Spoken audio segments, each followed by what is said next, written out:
Nobody who is emotionally neglecting their child thinks they are emotionally neglecting their child. That is the thing nobody says out loud. The parents sitting in the offices of therapists whose adult children have just used that phrase, emotional neglect, are almost never the parents who did not care. They are almost never the parents who were absent or cruel or indifferent. They are the parents who were there, who showed up, who worked hard and sacrificed and loved deeply and did their best with everything they had. And yet, emotional neglect is not defined by what you did. It is defined by what was missing. Not abuse, not drama, not a single moment anyone could point to and say, "There, that is where it happened." It is the gap. The space between a child's emotional need and the response that never came. The feelings that were present but not named. The distress that was visible but not met. The child who learned, slowly across thousands of ordinary moments, that their inner world was not something the people around them were very interested in. This is not about blame, not one word of it. This is about the habits, the ordinary, loving, well-intentioned habits that create that gap without anyone choosing to create it. The things loving parents do every day, not because they do not care, but because nobody ever taught them that these specific things matter in this specific way. Here are 5 of those habits, happening right now, in loving homes exactly like yours. 1. Fixing the feeling instead of naming it. She is 4 years old and she is upset. You can see it immediately. The bottom lip, the tears building, the particular kind of distress that announces itself before a word has been spoken. And you move toward her because you love her, because her distress is your distress, because you cannot stand to see her hurting, and you fix it. You redirect, you distract, you solve the problem that caused the feeling. You offer the snack or the hug or the reassurance that everything is okay, or the reminder that it was not that big a deal, or the cheerful pivot to something better. And she stops crying, and you feel relief. And it looks, from the outside, like exactly the right thing. But something was skipped. The feeling itself. The feeling did not get named. It did not get acknowledged. It did not get the simple experience of being seen by someone it trusts before it was managed or redirected or resolved. What she needed before the fix, before the distraction, before the reassurance, was someone to say, "I see that you are sad, or angry, or scared, or disappointed." Just that. Just the naming of the thing that was happening inside her before anyone moved to make it stop. When feelings are consistently fixed before they are named, a child does not learn to feel. They learn to stop feeling as quickly as possible. They learn that the purpose of an emotion is to get past it, not to experience it, not to understand it, not to communicate it to someone who might understand. They grow up efficient at managing their feelings and completely disconnected from what those feelings are actually telling them.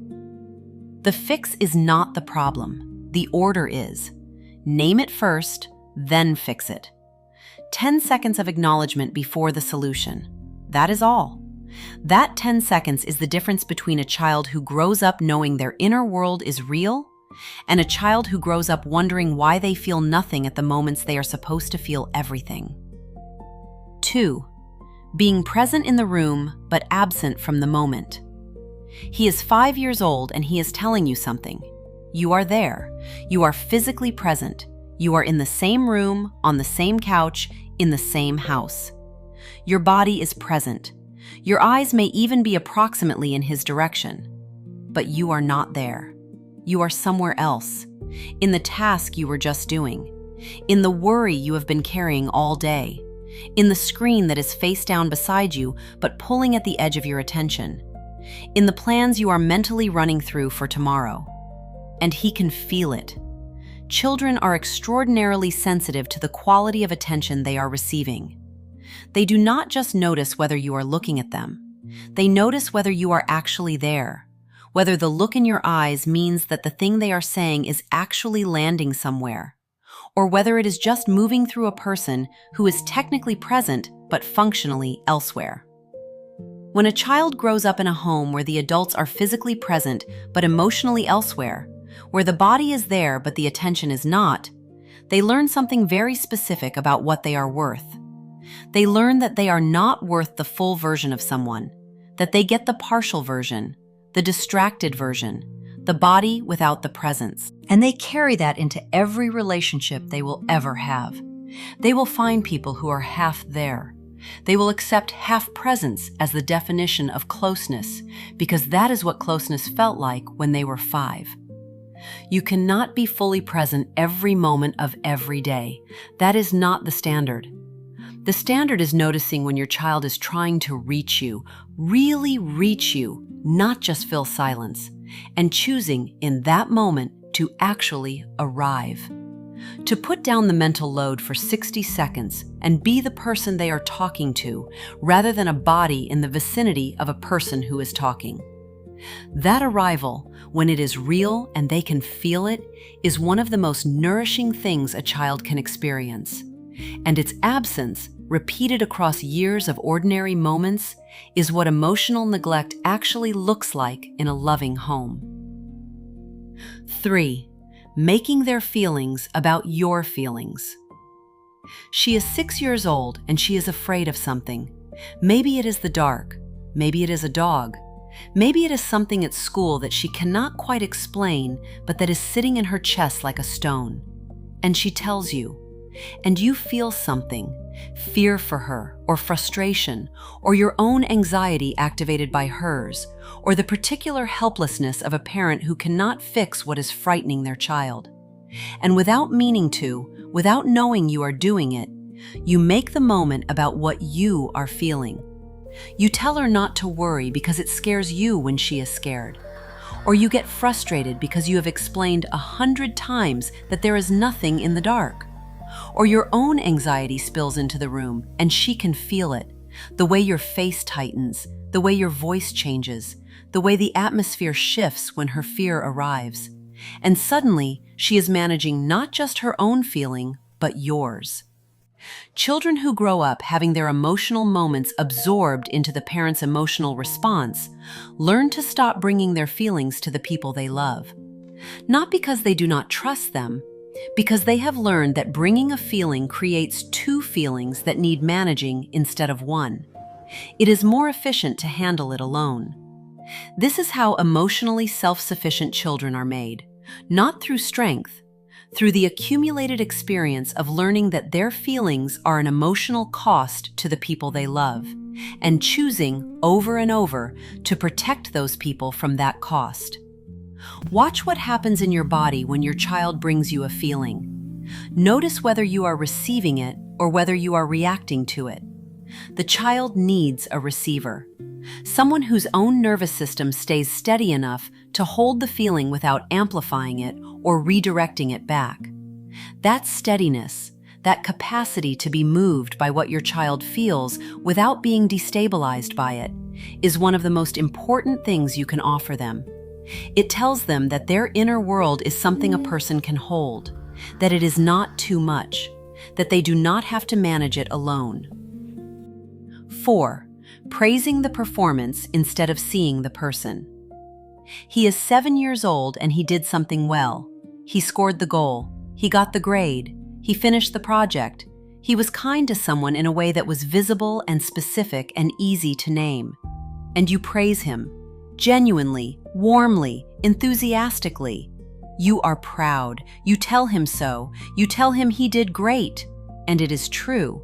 And it feels good to both of you. And it looks like exactly the right response. But something is missing from that moment too. The praise is for the thing he did, not for who he is while he does things, not for the effort he put in when nobody was watching, not for the way he handled the moment before the goal when he almost gave up, not for the quiet, private version of him that exists when there is no performance and no grade and no visible result to point to.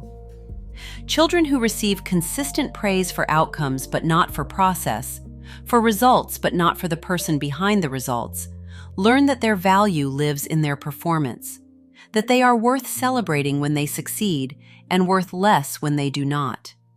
That love is something that responds to achievement rather than something that simply sees them. They grow into adults who cannot rest, who always need to be producing something worth praising, who feel the particular anxiety of a weekend with nothing accomplished, the low hum of worthlessness that arrives when there is nothing to show for the day. See him, not just what he does. Look for the moments when he is not performing for anyone, when he is just being, and name what you see.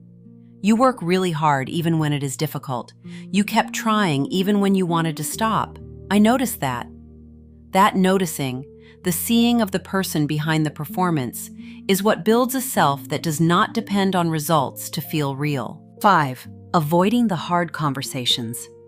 She is 8 years old and something hard is happening. In the family, between you and her other parent, in the world beyond the house. Something that is real and difficult and that she can feel even if nobody has named it. And you protect her from it, not from the information, from the conversation. You decide she is too young, or it is too complicated, or you do not want to worry her, or you do not have the words, or you are not ready to have it yourself. And so the hard thing lives in the house unnamed, present in the atmosphere, detectable in the way adults speak to each other or do not speak to each other, visible in the tension that appears at certain times and disappears at others. And she learns to live alongside things that are never spoken. Children who grow up in homes where hard things are present but never named learn that the way you handle difficulty is by not handling it, by letting it live in the room unacknowledged, by getting good at sensing what is wrong without ever being given the tools to talk about what is wrong. They grow into adults who cannot have hard conversations, not because they are avoidant by nature, because avoidance is what they were shown. Because the adults they loved most modeled that the way you protect the people you love is by not burdening them with the real thing. You do not have to tell her everything. You do not have to burden an 8-year-old with the full weight of adult complexity. But you can tell her something true, something age-appropriate and honest and real. You can say, "Things are a little hard right now, and the adults are working on it, and you are loved and safe." That sentence, that one true sentence that acknowledges the real thing without drowning her in it, is the difference between a child who learns that hard things can be named and a child who learns that hard things are survived in silence. None of these 5 habits make you a neglectful parent. They make you a human one. A parent who is doing what they were taught, carrying what they were given, moving through their days with the tools they have.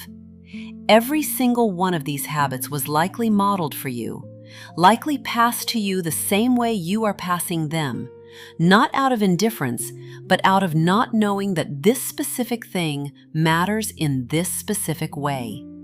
Knowing is the beginning, not the guilt, not the recount of every moment you fixed a feeling instead of naming it, or got distracted, or made it about your anxiety, or praised the result instead of the person, or avoided the conversation that needed to happen.